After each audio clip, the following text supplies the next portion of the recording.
Assalamualaikum warahmatullahi wabarakatuh. Selamat pagi Sobat Muardi Wae dimanapun Anda berada. Ketemu lagi pada hari ini, hari Selasa, di media sosial kita, Instagram, Facebook, YouTube. Kita sedang live, dan pada kesempatan kali ini saya mengundang narasumber yang temanya hari ini pasti sangat mengena di hati kita masing-masing, terutama mungkin saya ya, Dokter Amel. Selamat datang Dokter Amel, spesialis gizi klinis ya. Topiknya hari ini lagi-lagi insya Allah mengena banget, karena apa sih bahaya dibalik konsumsi gula dan garam berlebihan. Selamat pagi Dokter Amel, selamat datang, ketemu lagi. Terima kasih. Dokter Amel dan saya ini kebetulan sama-sama host. Lagi bertugas. Nah, kebetulan kali ini kita kolaborasi. Saya jadi host, dokter gantinya, dokter jadi pembicaranya. Sekarang gantian dulu, dokter host, saya pembicara. Karena judulnya harusnya host dan host. Host dan host. Baik Dokter Amel. Host dok. Ya bisa. Cuma bedanya satu kecil, satu agak berlebihan, oversize. Berlebihan, subur dok. Nah Dokter Amel, ngomongin tentang bahaya dibalik konsumsi gula dan garam, iya. Itu apa sih dok yang harus diperhatikan, terutama kok bahaya gitu? Iya benar-benar. Baik, terima kasih Dokter Sandi, juga terima kasih Muardi Wae yang mengundang pada kesempatan pagi hari ini. Sebelumnya sapa dulu ya dok ya. Yang ada di Instagram, halo Rahman, Dewi Rizpartianti, Ratna Saridar, Dunia karena ini dok host, jadi jiwa menyapanya ini dok. Jiwa menyapanya. Iya, jadi kalau kita bahas tentang gula dan garam, jadi nanti topiknya ada dua nih dok, tentang gula dan tentang garam sendiri. Nah mungkin sebenarnya kalau kita mau gula dulu ya dok ya, saat kita makan gula itu sebenarnya saya mau mengenalkan dulu. Jadi gula itu kalau dalam dunia kedokteran, dalam istilah medisnya itu ada namanya gula sederhana, ada yang namanya gula kompleks. Nah, gula sederhana itu maksudnya dia monosakarida, jadi hanya satu mono. Nah, contohnya apa saja? Contohnya adalah glukosa, kemudian contoh berikutnya adalah galaktosa, kemudian adalah fruktosa. Jadi semua makanan, sebenarnya tidak hanya makanan manis sih dokter, semua makanan karbohidrat itu nanti setelah kita makan masuk ke dalam sistem pencernaan, kemudian nanti ke usus, untuk itu sudah dalam bentuk yang sederhana. Nah sederhana itu dia tadi glukosa atau fruktosa atau galaktosa siap untuk diserap, kemudian masuk ke dalam aliran darah seperti itu. Nah persoalannya itu di sini, setelah nanti diserap masuk ke dalam aliran darah, nah itu nanti yang namanya pankreas, jadi organ di dalam tubuh kita ini akan mengeluarkan hormon yang namanya insulin. Hormon yang namanya insulin. Nah, hormon insulin inilah yang bertanggung jawab untuk memasukkan gula sederhana tadi yang ada di dalam aliran darah untuk masuk ke dalam sel. Iya. Apa fungsinya? Fungsinya biar gula sederhana tadi bisa dipakai untuk sebagai energi. Nah, di sini titik poinnya, kenapa tidak boleh berlebih? Betul. Kalau kita berlebihan, akhirnya insulin yang dihasilkan pun juga harus banyak, dok, karena dia harus memasukkan ke dalam sel-sel tadi, seperti itu. Kemudian kalau misalnya sudah berlebih, akhirnya disimpan juga menjadi asam lemak. Nah, karena kerja yang berlebihan ini suatu saat ya, jadi kan kalau alat dipakai terus seperti itu kan ada samalah kayak kita pakai alat-alat yang lainnya, dok, kalau dipakai terus kan lama-lama aus, lama-lama rusak seperti itu. Nah, begini juga dalam hal pankreas kita ini. Nah, sebenarnya multifaktor sih, dok. Ini salah satunya. Itu sistem kerjanya sih gula. Kenapa kemudian nggak boleh nih dok berlebihan, nggak boleh nih banyak-banyak seperti itu, karena tadi setelah kita makan kemudian nanti masuk ke dalam peredaran darah, dia harus masuk ke dalam sel. Nah ini membutuhkan si hormon insulin. Hormon ini dihasilkan oleh pankreas seperti itu dokter. Berarti logikanya seperti kurang lebih uang cash dan tabungan ya dok. Iya. Di saat kita bisa menghasilkan suatu hasil dari kerja kita. Iya, benar. Tadi dokter Amel bilang bahwa ada glukosa, ada galaktosa, dan ada fruktosa. Iya. Sebenarnya itu kan dokter Amel bilang bisa juga tidak dari makanan manis, intinya karbohidrat. Contohnya seperti apa, dok? Iya, baik. Jadi contohnya adalah misalnya nih dari tepung ya, tepung-tepungan ya. Tepung-tepungan itu memang tadinya dia polisakarida, jadi karbohidrat yang kompleks, dok, seperti itu. Cuma kan tadi setelah kita makan, nanti dia masuk ke dalam mulut dulu, dicerna sama enzim-enzim, kemudian ke lambung, ke usus, dipecah-pecah itu nanti jadi dalam bentuk yang sederhana. Nah, sederhananya ini adalah glukosa, salah satunya dari tepung tadi. Makanya olahan tepung juga tidak boleh berlebihan, dok. Jadi sebenarnya tidak hanya makanan manis seperti itu. Kemudian contohnya adalah nasi putih juga sama, dok. Nah, nasi putih ini juga nanti setelah kita makan dicerna, ujung-ujungnya setelah nanti diusus pas mau diserap itu juga glukosa tadi atau gula sederhana tadi, kemudian nanti masuk ke dalam peredaran darah sama, akhirnya butuh insulin juga. Atau kemudian roti tawar, dok. Kadang kalau dulu kita zaman SD apa SMP saya lupa ya, dok ya, disuruh menguji coba makan roti sampai 15 menit gitu ngunyah, yang tadinya tawar nanti lama-lama rasanya manis. Itu untuk menunjukkan bahwa sebenarnya roti itu setelah nanti dikunyah lama, dimasuk ada enzim pencernaan di sana, dia berubah menjadi gula yang lebih sederhana, jadi akhirnya manis rasanya. Sebenarnya ingin menguji coba itu dulu, dok, waktu pas kita praktikum atau praktek zaman SD, SMP. Zaman biologi. Iya, zaman biologi seperti itu. Berarti tadi nasi, tepung, berarti tepung di sini contohnya bisa terigu, mie, pasta, roti, itu termasuk apa namanya gula yang polisakarida, ya, dok ya. Apakah si polisakarida ini punya batas? Kita kan ngomong berlebihan. Iya, berlebihan. Sebenarnya kalau ngomong karbohidrat kan teman-teman pasti, dok, saya makan 1 centong, saya makan roti 2 lembar, saya makan mie instan 1 kemasan kurang lebih 100 gram. Iya. Sebenarnya ada nggak sih, dok, batas yang orang awam itu bisa, oh ini saya berlebihan? Iya. Jadi kalau kita mau menghitung saya karbohidrat, jadi itu nanti hitungannya karbohidrat yang saya konsumsi sehari itu berapa, seperti itu, dok. Itu biasanya kita menghitung dulu total kalori kebutuhan seseorang. Jadi misalnya ini saya dengan berat misalnya 50, tinggi badan 155, misalnya membutuhkan kalorinya 1500 misalnya, seperti itu ya, dok ya. Nah, 1.500 ini total dari semua makanan yang kita makan, entah itu karbohidrat, lemak, protein, atau zat gizi yang lainnya. Nah, si karbohidrat ini hanya boleh jatahnya, kalau dia masuk ke dalam gizi seimbang, itu jatahnya hanya 50-60% dari total kalori yang diberikan. Jadi misalnya kita ambil 50% lah, 50% dari 1.500 tadi berarti 750. Nah, 750 ini total kalorinya. Kalau mau dikonversikan ke gram berarti dibagi menjadi 4. Iya, dibagi menjadi 4. Itu berapa itu, dok? Berarti sekitar 150 sampai 200 iya, lah ya. sekitar 150 sampai 200 gram. Iya, 200 gram itu per hari. Jadi memang kembali lagi seseorang ini kebutuhan kalorinya berapa, seperti itu. Nah, nanti karbohidrat yang dia makan berdasarkan dari kalori tersebut biasanya sih sekitar 50-60% dari total kalori tersebut. Baik. Gitu, pertanyaan lanjutan nih, dok. Setelah dokter Amel tadi menghitung, dok, saya harus ngitung caranya bagaimana, gitu kan, dok? Baik. Bisa nggak, dok, sekarang itu banyak aplikasi, ya kan, dok? Dia tahu bahwa oh saya makan sekian centong nasi, itu kalorinya sekian. Apakah di gaya hidup yang semakin lama ini kan kita berdekatan dengan teknologi, ya? Iya, dok. Bijak nggak, dok, kalau mungkin untuk mengatasi berlebihan tersebut teman-teman atau sobat Muardiwaya pakai alat bantu? Iya.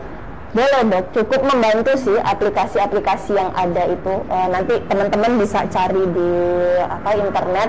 Cukup banyak aplikasi-aplikasinya yang di situ dengan kita memasukkan berat badan, tinggi badan, keluar kebutuhan kalori kita, kemudian untuk menerjemahkan kebutuhan kalori tersebut hariannya bagaimana, itu ada, bisa digunakan sebagai alternatif. Tetapi memang kalau kita mau secara mudah seperti itu, dok, sebenarnya ada itu yang namanya isi piringku. Itu kayaknya di materi sebelumnya sih, dok. Di dalam isi piringku itu memang dia membaginya Ada yang untuk orang yang dengan berat badan normal atau berat badan masih kurang dengan berat badan berlebih. Ya. Kalau yang berat badan normal itu isi piringnya itu dibagi sepertiga. Nah, sepertiganya itu untuk karbohidrat dari piringnya.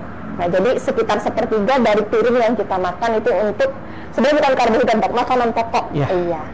Nah, kalau yang dia obes atau berat berlebih, dari piring itu kita bagi menjadi 4. Si makanan pokoknya seperempatnya itu seperti itu. Itu untuk mudahnya dok. Tapi boleh kalau pengen lebih presisi nanti menggunakan tadi aplikasi tadi. Atau kalau tidak salah ada peraturan Menteri Kesehatan tentang angka kecukupan gizi. Iya benar. Iya. Jadi itu teman-teman bisa download ya dok ya. Bisa download. Nah itu tadi tentang makanan ya dok yang kita harus hitung. Seberapa penting juga kita untuk mengatasi kelebihan ini dok ya, bahaya kelebihan ini, seberapa penting kita bisa melihat nutrition facts. Oke. Tentunya kan sekarang batas, iya nggak dok? Iya. Di saat ada batas kan teman-teman juga, dok kok di tiap kemasan minum tuh biasanya di belakang ada nutrition facts-nya ya dok ya. Nah memang sekarang itu salah satu kebiasaan yang harus kita latih itu adalah setiap kita punya makanan itu biasakan untuk melihat nutrition fact-nya, biasakan untuk seperti itu. Jadi di belakang itu yang biasanya kalau kita hanya buka kemudian langsung makan ya seperti itu. Sekarang coba dibiasakan untuk kemudian sebelum membuka dilihat, bahkan sebelum membeli bahkan ya. Jadi bisa lagi dibeli ya dok? Iya, bisa jadi jangan yang ini dulu deh untuk hari ini, nanti kalau pas cheating boleh kita lihat. Nah mungkin kita ke slide ya, slide tentang ini dulu, kita ke batas ke piramida ya, ke piramida.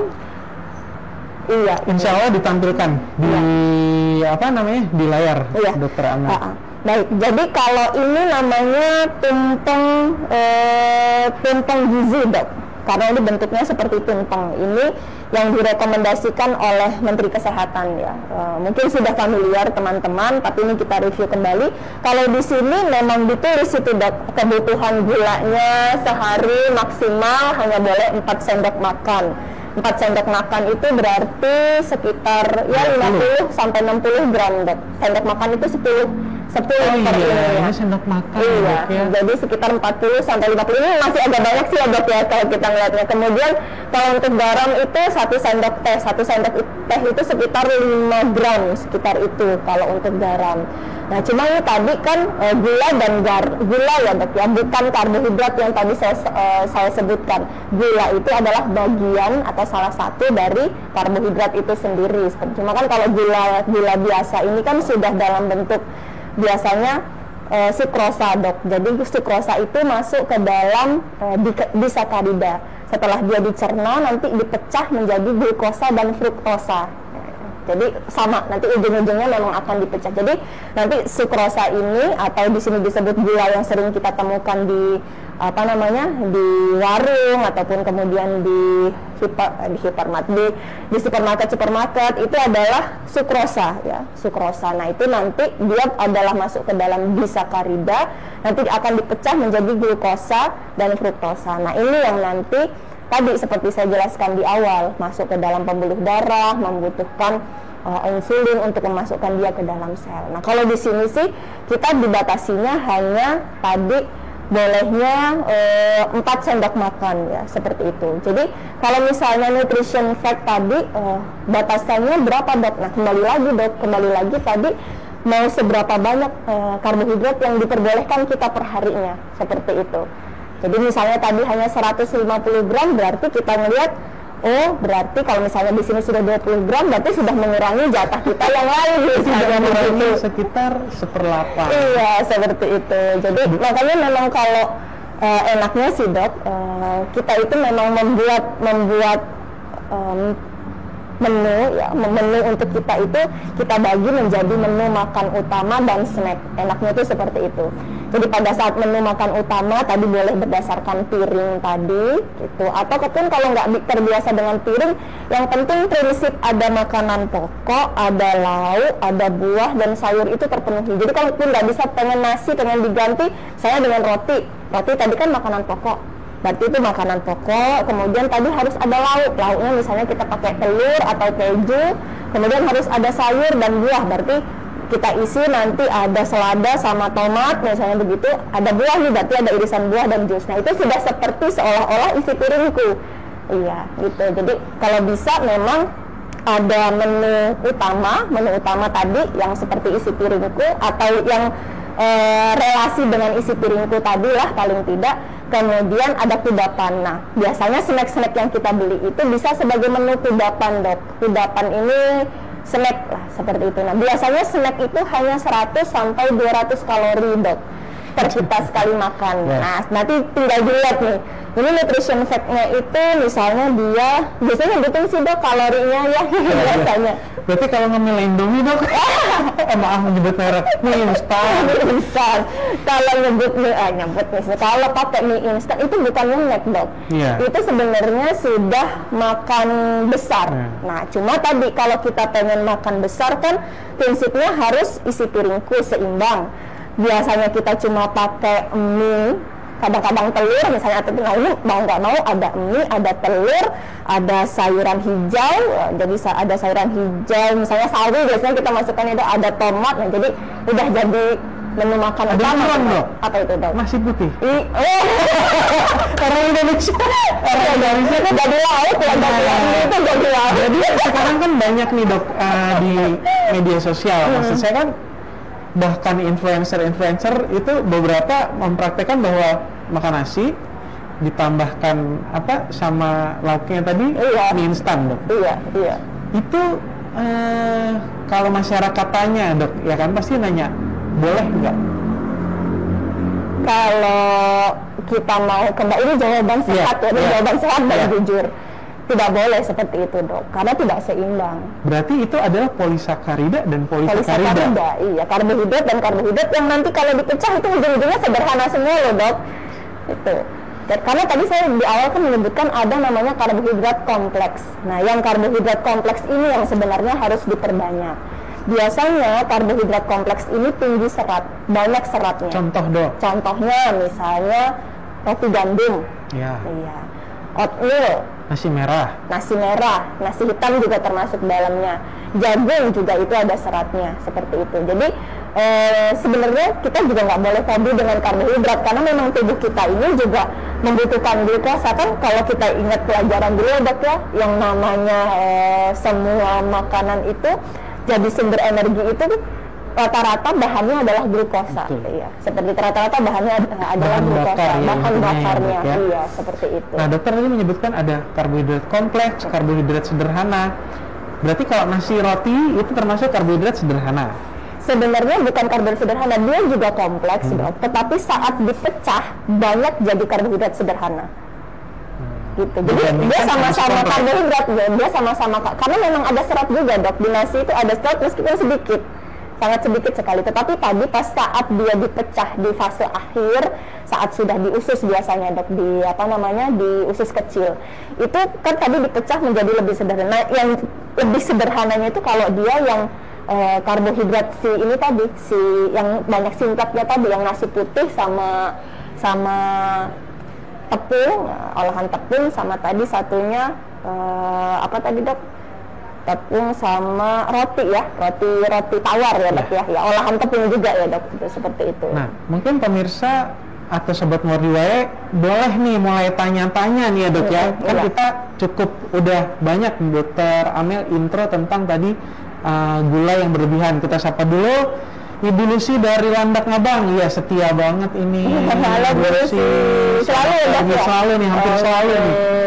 Nah, ada pertanyaan di Instagram dari @Wirawan Barata. Selamat pagi, Dokter. Dok, berapa jumlah batasan garam dan gula yang baik untuk tubuh kita? Iya, baik, terima kasih. Kita pakai ketumpeng aja dulu ya, kembali ke tumpeng lagi. Tapi sebenarnya kalau secara internasional itu banyak rekomendasinya, Dok. Ada dari American Diabetes Association, ada dari AHA, kemudian macam-macam sebenarnya dok. Tetapi kita pakai yang dari Indonesia dulu.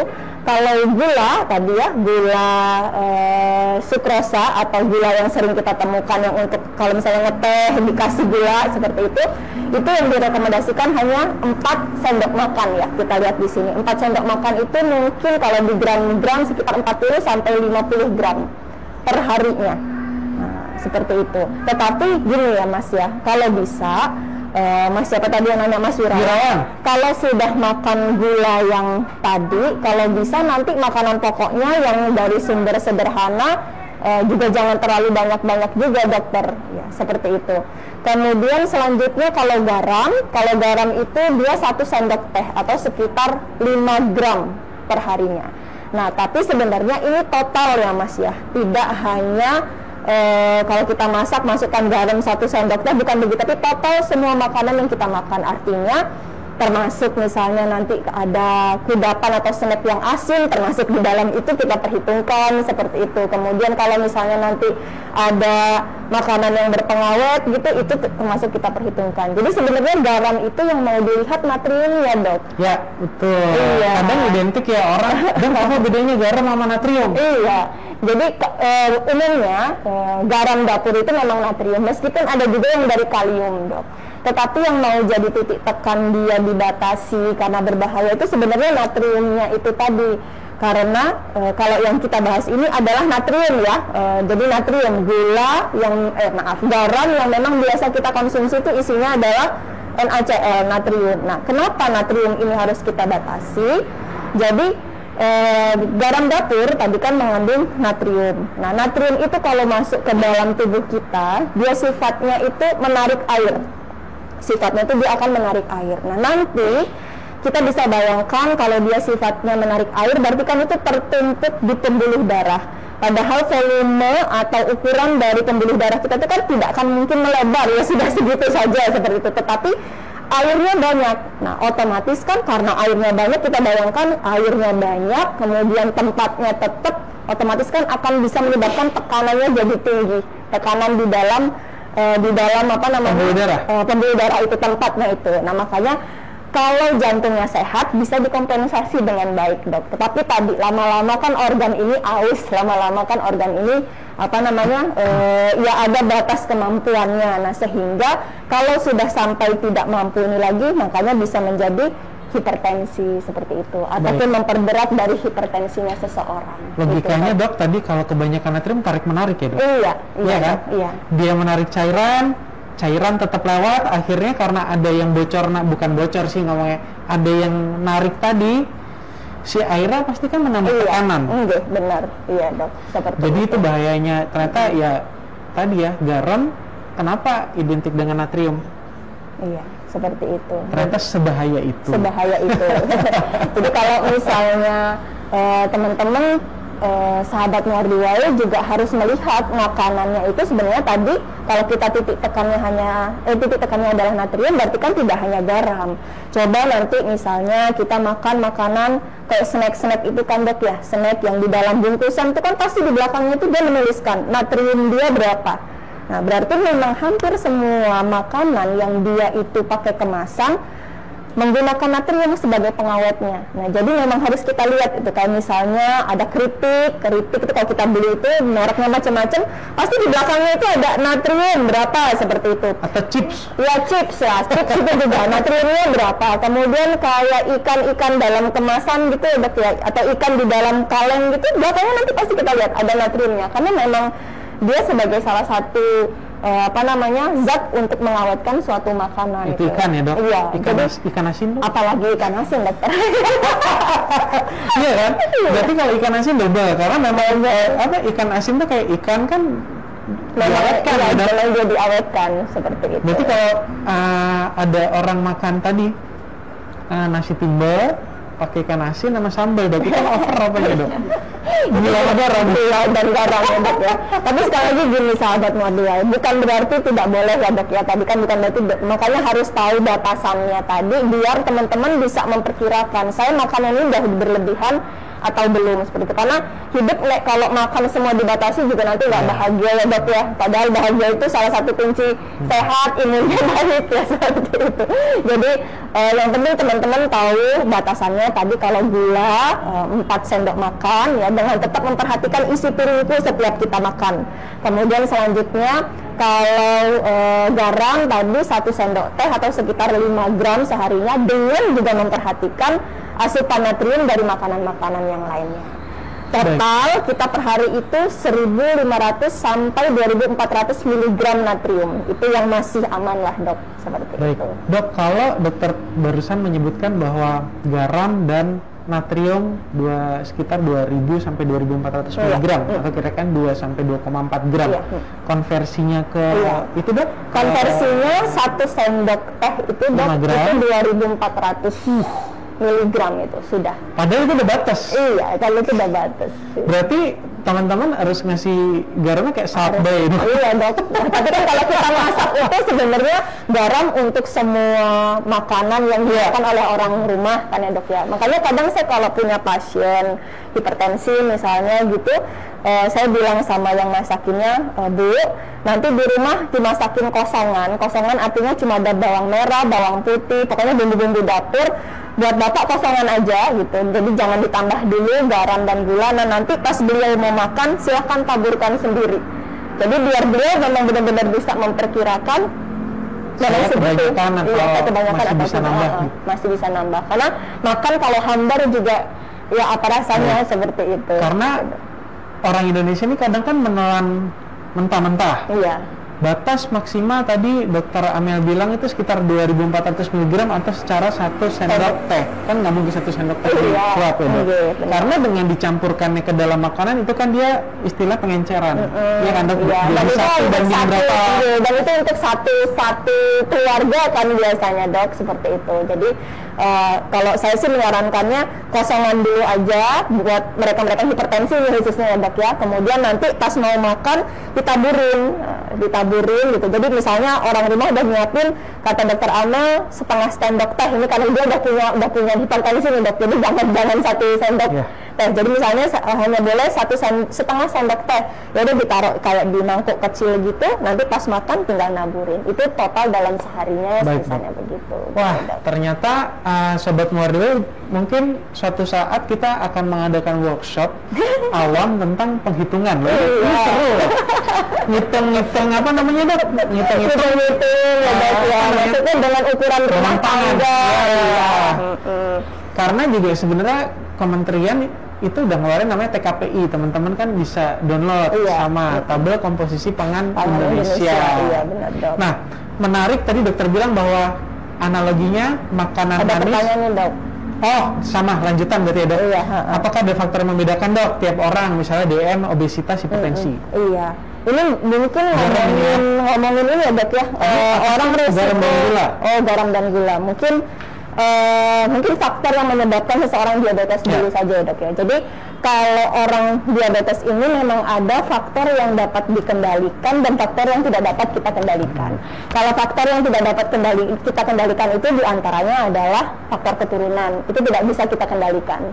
Jadi mau kayak mana juga kalau misalnya memang beliau sudah punya keturunan ada sabit BM-nya, itu adalah salah satu faktor yang memang kemungkinan ya, di kemudian hari dia bisa mengalami diabetes kalau tidak bisa mengendalikan faktor yang tidak dikendalikan tadi.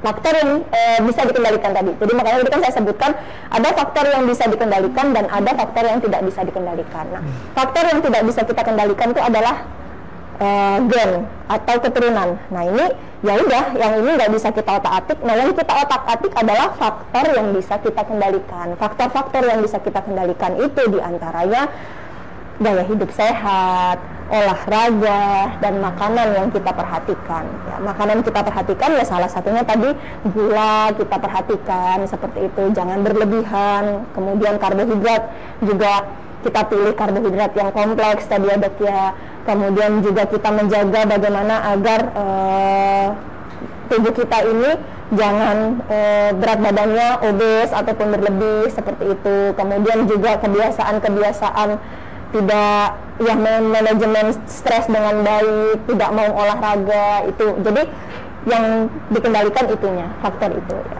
Jadi memang startnya akan berbeda pada mereka yang sudah punya faktor keturunan sakit diabetes dengan yang tidak.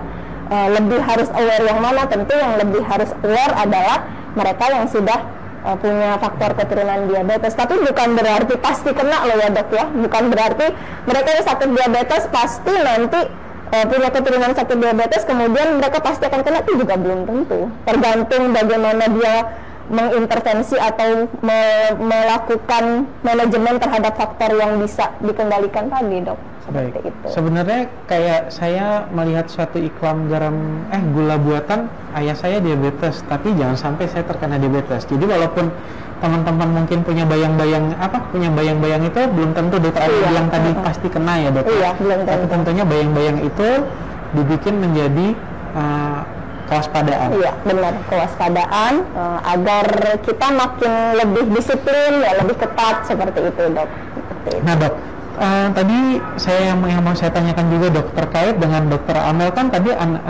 bilang bahwa kalau di gula makanan manis itu tidak karbohidrat atau gula tadi tidak hanya di makanan manis ya dok? Iya.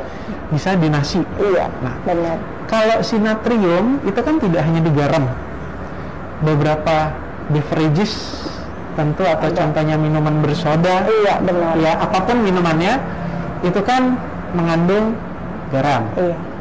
Dan beberapa minuman yang promonya adalah minuman elektrolit. Gimana dok kaitannya dengan tidak semua sumber NaCl itu garam? Garam, iya. Baik, terima kasih dok. Jadi benar, kita memang akhirnya tadi seperti dokter yang sebutkan bukan waspada, aware dengan nutrition fact tadi dok. Setiap kita mau makan atau minum sesuatu itu sudah jadi kebiasaan lah, atau sudah jadi otomatis seperti itu, kita melihat ini kandungannya apa di belakang. Makanya kan sebenarnya ya kita agak bersyukurnya setiap makanan kemasan itu memang oleh BPOM, jadi memang udah ada syaratnya harus melabelkan nutrition fact tadi ya, untuk dalam rangka edukasi sebenarnya buat masyarakat kita, dan juga untuk dalam rangka agar mereka bisa aware dan waspada. Nah tadi akhirnya memang kita kembali lagi, kalau misalnya hanya dibatasi 2.400 natrium, 2.400 mg natrium per hari, berarti kita lihat lagi makanan-makanan tersebut ada tidak natriumnya. Dan memang benar tidak hanya di garam dapur dokter, banyak sekali, salah satunya tadi minuman-minuman bersoda, kemudian makanan-makanan yang memang dia membutuhkan pengawet ya, karena ya natrium memang salah satu bahan dasar atau bahan untuk mengawetkan suatu makanan ya, seperti itu. Nah jadi memang kita harus lebih jeli lah dengan nutrition fact tadi, ngelihat ya seperti itu. Kadang kan orang mikirnya apa sih segitunya ya, tetapi sebenarnya itu dalam rangka ikhtiar ya, usaha atau kewaspadaan kita sebenarnya dok ya. Karena kalau kita mau melakukan itu kan sebenarnya kembalinya kan buat untuk diri kita sendiri ya, seperti itu. Jadi biasakan untuk kemudian pada saat kita memakan atau membeli suatu makanan itu melihat nutrition fact-nya ya, agar tadi ya salah satu ikhtiar kita untuk tetap sehat tentunya, seperti itu dok gitu. Saya kayak kesentil dokter Amel. Nah, ada pertanyaan nih dokter Amel dari Instagram @kusmi16. Dok, sekarang kan banyak diet no karbo. Bagaimana untuk kesehatan tubuh kita? Iya. Baik, terima kasih. Benar dok. Sekarang sebenarnya kalau no karbo enggak juga sih dok. Masih ada sih sebenarnya karbo di dalam diet tersebut. Jadi bahkan sekarang itu hampir semua orang punya metode diet sendiri ya, punya diet sendiri. Artinya orang menyebutkan saya dietnya ini, silahkan saja sebenarnya. Tetapi kalau dia datang ke dokter gizi itu akan lebih baik, karena diet itu sifatnya personal ya, personalized. Kenapa? Masing-masing orang ini kan punya komponen atau punya ya selnya juga berbeda, disusun dari DNA yang berbeda-beda, kemudian akhirnya gennya juga berbeda-beda. Nah ini akhirnya membuat sebenarnya kenapa harus personal ya. Nah atau dari berat badan ataupun tinggi badannya itu juga akhirnya menyebabkan personal juga. Nah, sekarang kalau misalnya dia berkembang ada diet yang no karbo atau low karbo lah misalnya seperti itu. Ketogenik. Iya, atau ketogenik seperti itu. Jadi kalau teman-teman yang menerapkan diet ketogenik ini, memang titik tekan mereka adalah bagaimana agar gula atau gula sederhana tadi tidak banyak di dalam tubuh kita, ya, seperti itu. Jadi menggunakan sumber energinya bukan gula, tetapi tadi keton atau dari lemak tadi, seperti itu. Nah, jadi kalau saya ditanya, sebenarnya yang direkomendasikan tadi adalah diet seimbang sih, Dok.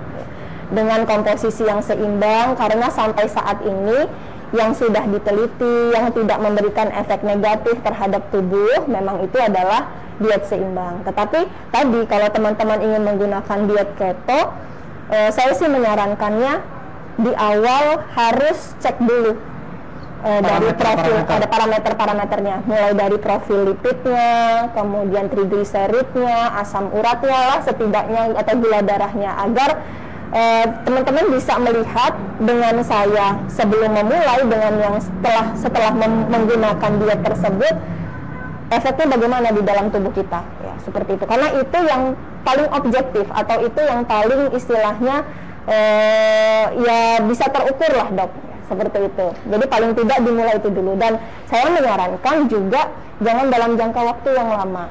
Karena memang kalau teman-teman yang mencoba diet ini cukup cepat, Dok, penurunannya cukup cepat. Bahkan ekstrimnya bisa sampai 10 kilo dalam sebulan, seperti itu. Kan siapa yang tidak ingin, ya, Dok, ya. Tetapi memang harus dengan pengorbanan yang cukup besar juga. Artinya adaptasi tubuh itu juga lumayan, kalau teman-teman cerita sih, adaptasi tubuh juga lumayan ya, entah nanti rambutnya rontok apa segala macam, itu lumayan ini juga, Dok, lumayan besar juga adaptasi tubuhnya atau effortnya.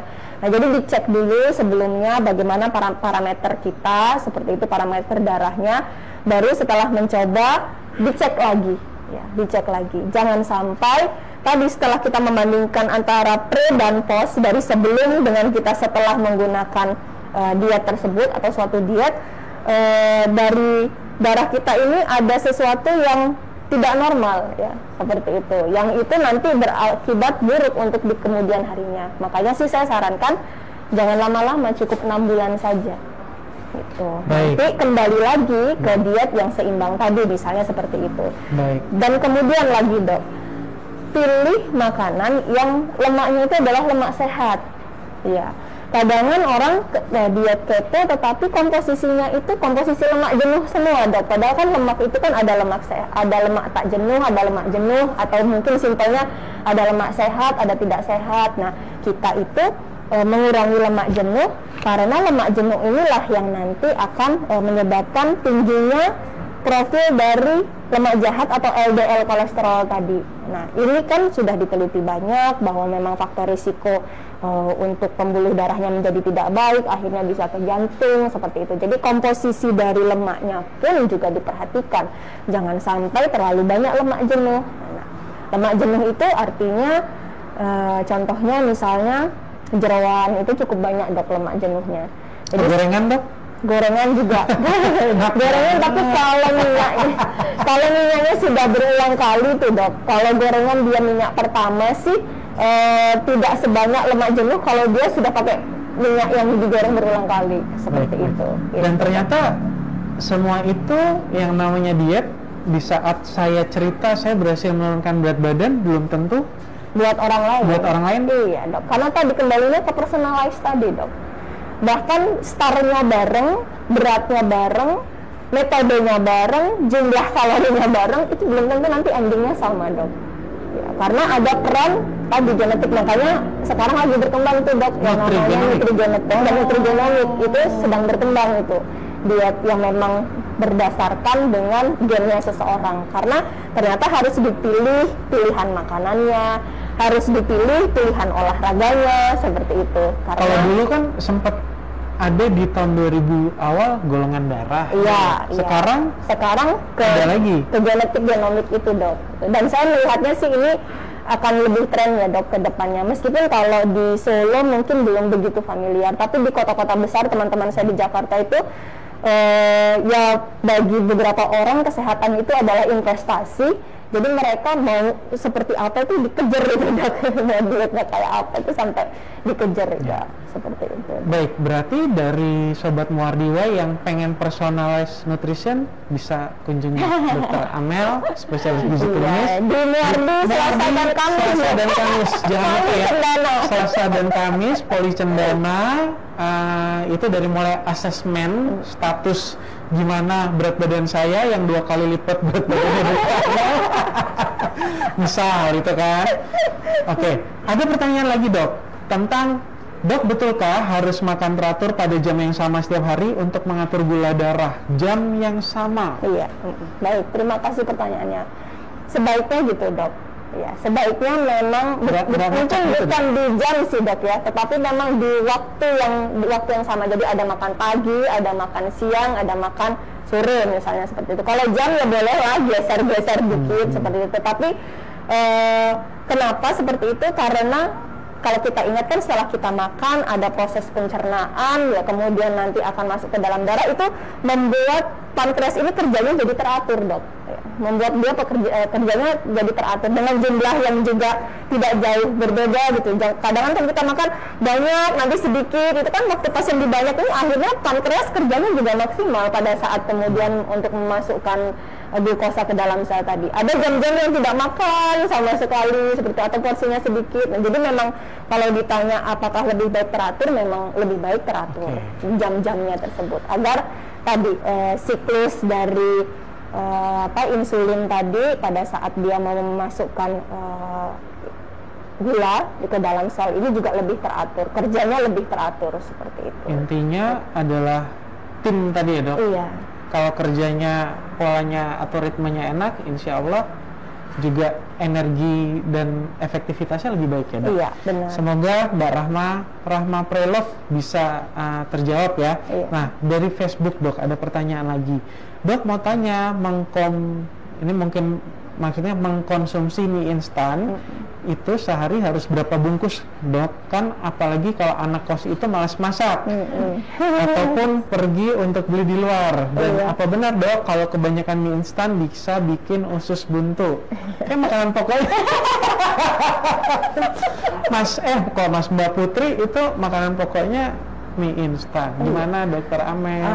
Baik, tadi kita sempat bahas tentang mie instan ya dok. Mie instan ini salah satu contoh polisakarida, olahan tepung yang dia ini masuk ke dalam makanan pokok.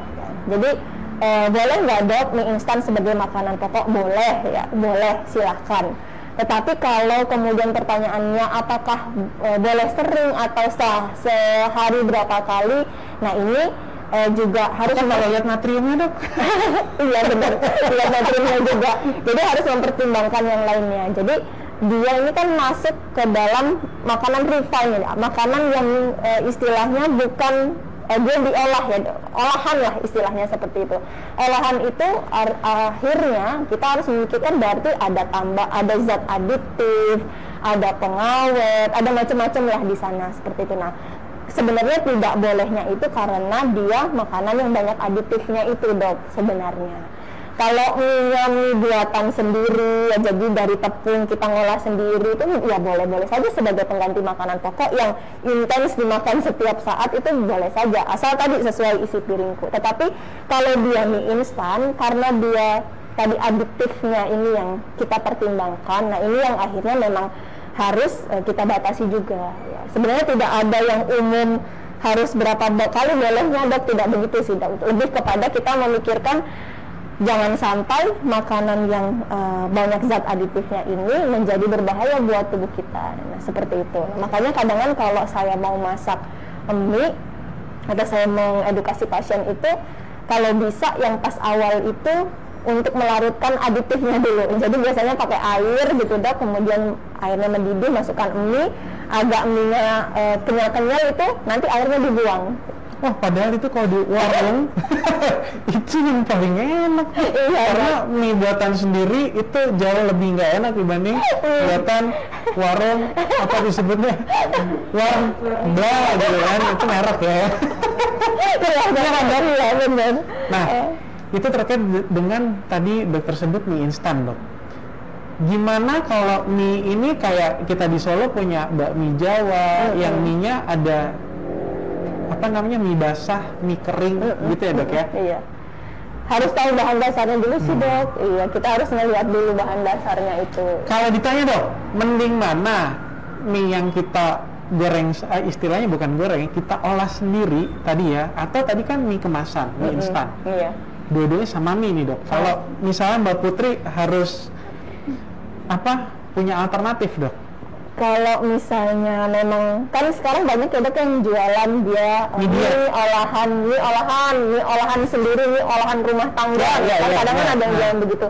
Kalau saya misalnya dia ingin intens ya, artinya rutin, lebih baik yang mie olahan rumah tangga tadi, Dok, dibanding dengan mie instan. Mie instan ini sesekali itu maknanya tidak setiap hari ya, Dok.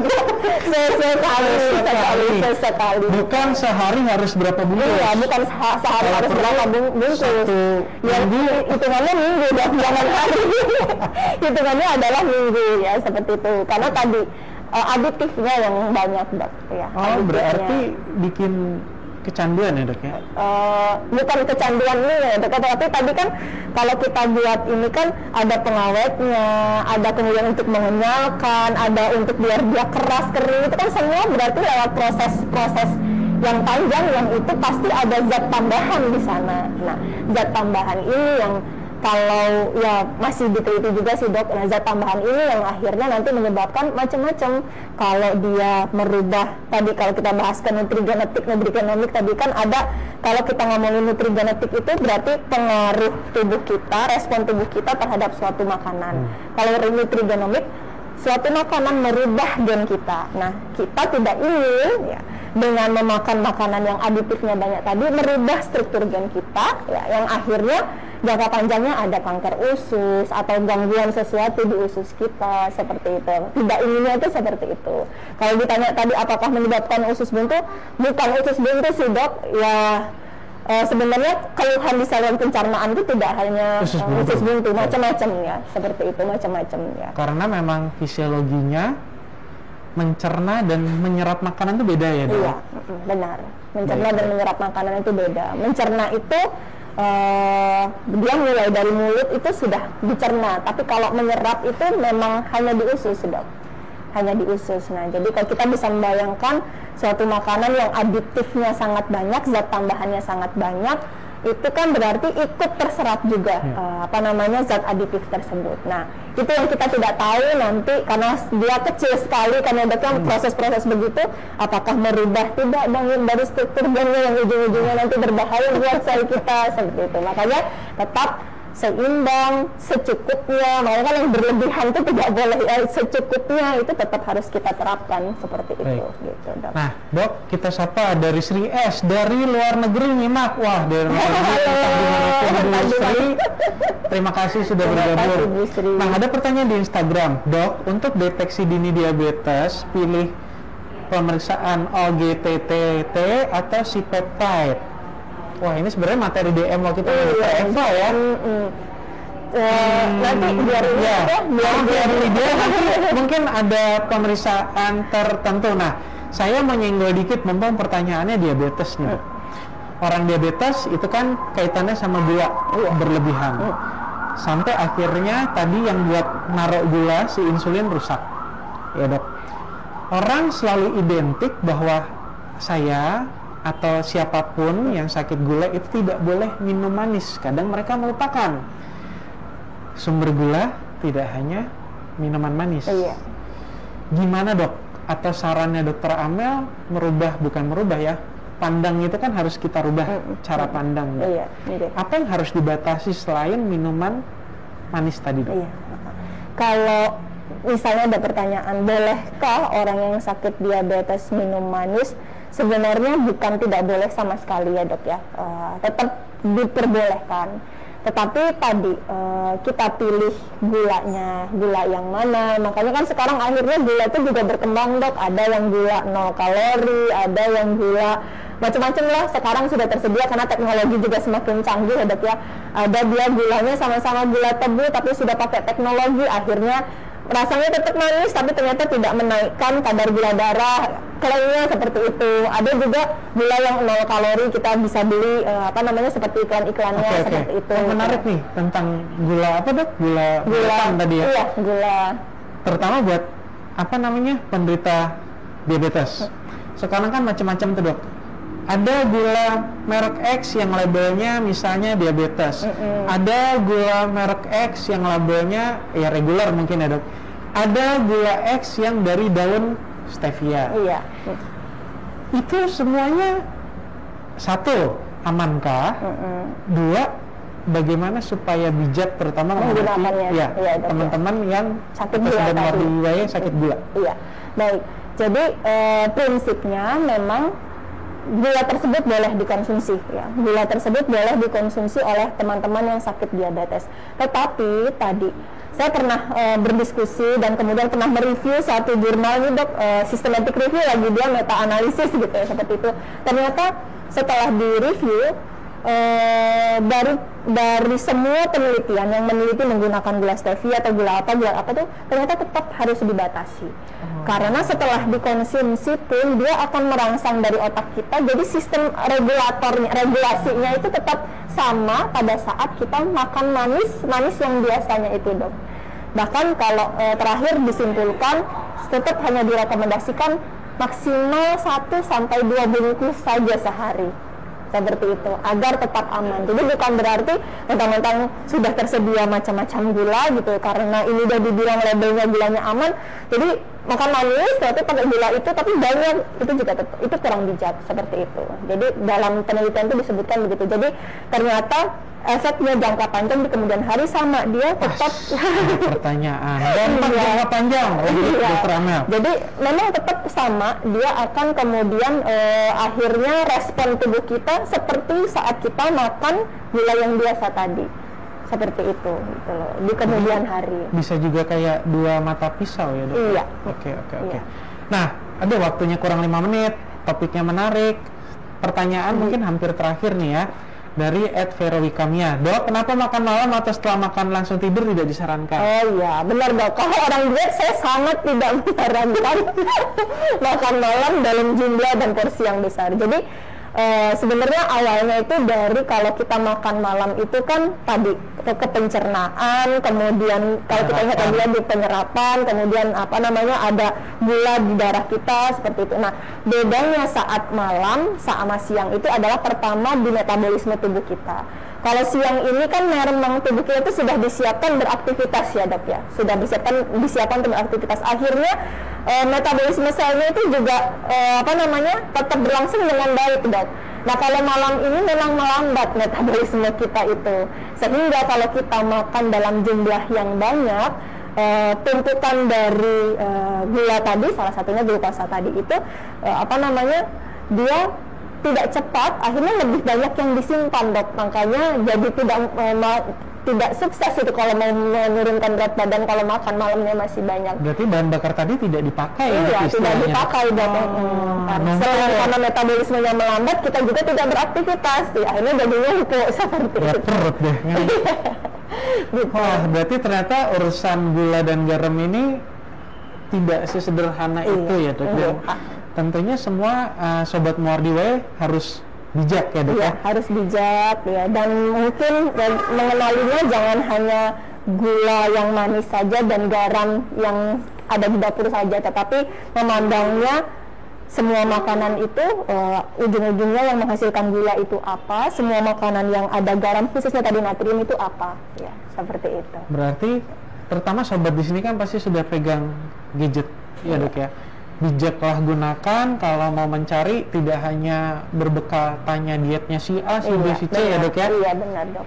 Nah Dok, terkait nih influencer terus food blogger itu kan pasti banyak sekali yang merekomendasikan makanan A, B, C, D, E. Nah, anggaplah gitu ya Dok ya. Nah, bagaimana kita itu kan mungkin teman-teman sering, oh saya pengen makan A, iya kan Dok ya. Ternyata habis itu setelah makan utama A, minumnya tadi beverages, atau mungkin sekarang banyak minuman yang pakai bubble-bubble, Dok. Iya, ya, bubble dok. Ya bapaknya, ya ibunya, ya anaknya gitu kan, Dok. Biar milenial ini. Nah, ya karena itu kan keren loh kalau di mall kita sambil mengkonsumsi sesuatu yang ada bubble-bubble yang kekinian lah, Dok. Jadi misalnya kita pergi ke mall, Dok, Dokter Amel ada saran nggak? Terutama kan misalnya saya ngajak anak saya, atau kita ngajak orang tua kita, terutama ya, Dok, pergi misalnya suatu saat sudah aman, kangen sih saya sama mall, kan, Dok, ya. Saya juga, Dok. Itu gimana, Dok, supaya bijak? Karena pasti judulnya ayo kita makan siang bareng, terkait gula sama garam. Garamnya over, gulanya over, kan, Dok? Iya. Jadi tadi sebenarnya kita bisa memanfaatkan itu sebagai waktu cheating, Dok. Cheating itu artinya gini, kita makan semaunya kita sebagai rasa melepas kebahagiaan seperti itu.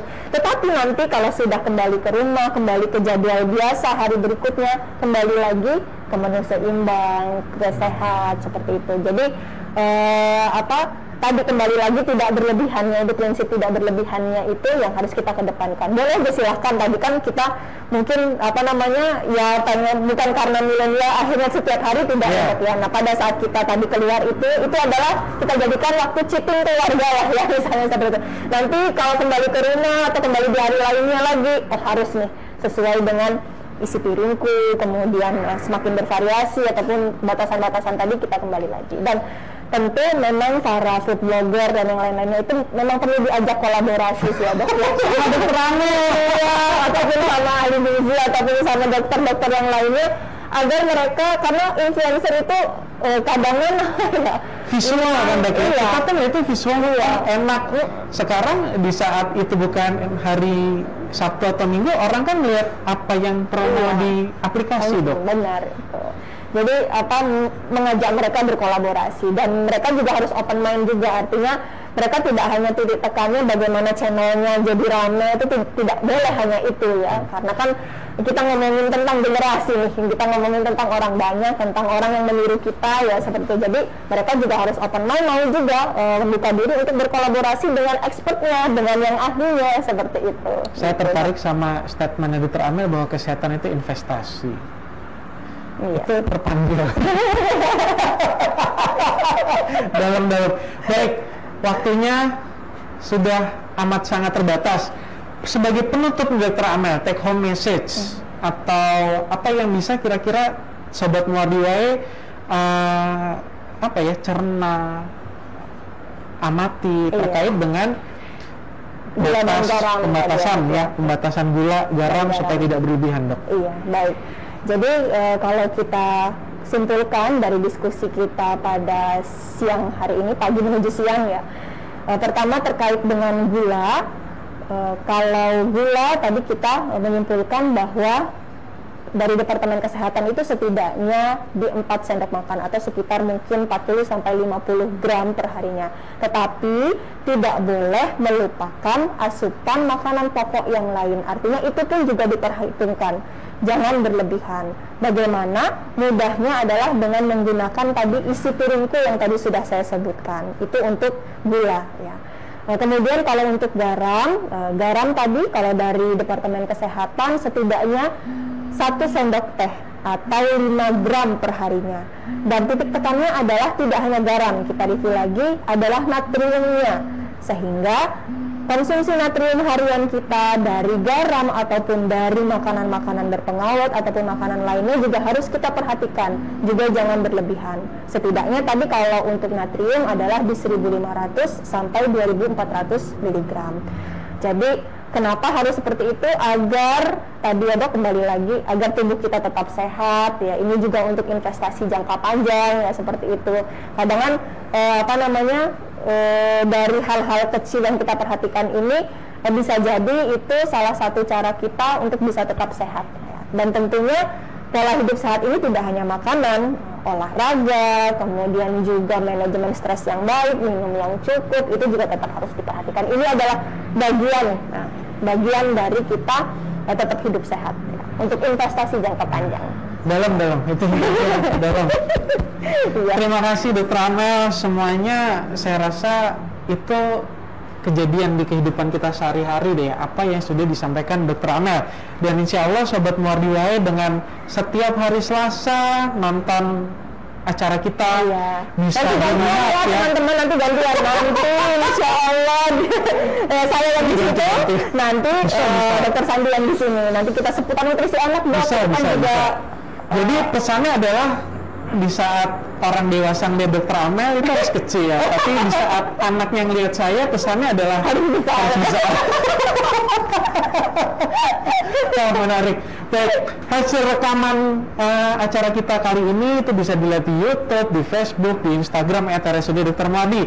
Jangan lupa untuk follow, like, dan subscribe semua akun media sosial kita, Instagram, Facebook, YouTube. Ya, dan semoga apa yang sudah disampaikan oleh Dr. Amel dan selama ini narasumber kita di Muardi Wae itu bisa sedikit banyak, bahkan kalau bisa banyak merubah mindset atau pola pikir kita tentang kesehatan yang lagi ya. Saya mengulang yang sudah dikatakan oleh Dr. Amel bahwa kesehatan itu investasi. Terima kasih sudah menonton. Assalamualaikum warahmatullahi wabarakatuh. Selamat siang. Selamat siang.